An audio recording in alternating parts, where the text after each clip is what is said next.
Jean dit encore ce témoignage et dit, celui sur qui tu verras l'Esprit descendre et s'arrêter, c'est celui qui baptise du Saint-Esprit.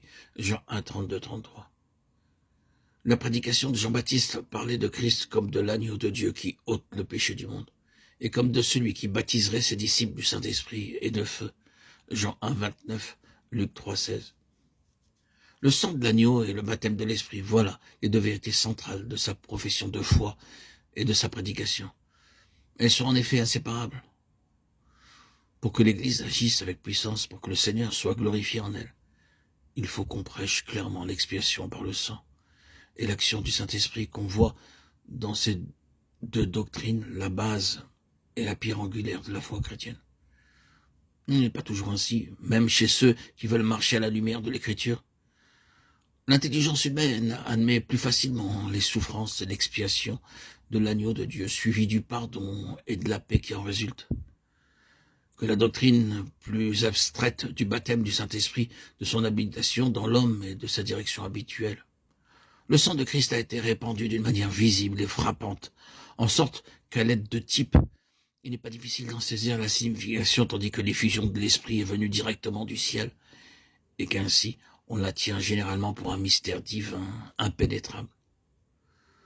Le sang purifie les impies et les rebelles, tandis que le don de l'Esprit s'adresse aux disciples obéissants.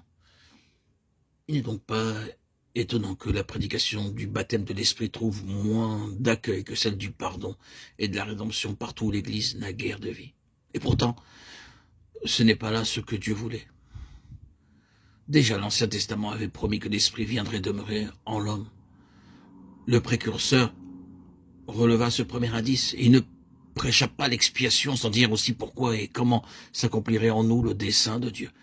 Le péché n'entraînait pas seulement culpabilité et condamnation, mais corruption et mort.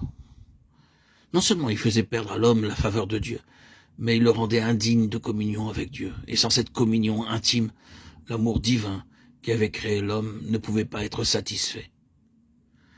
Dieu voulait réellement nous avoir tout à lui. Il voulait que notre cœur, nos facultés aimantes et tout ce qui constitue notre individualité lui fussent une demeure, où put habiter son amour.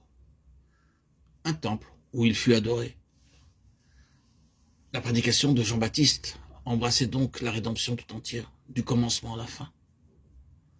Le sang de l'agneau devait purifier le temple de Dieu et rétablir son trône dans le cœur de l'homme. Mais ensuite, il ne fallait rien de moins que le baptême du Saint-Esprit, que son habitation dans le cœur pour satisfaire soit Dieu, soit l'homme.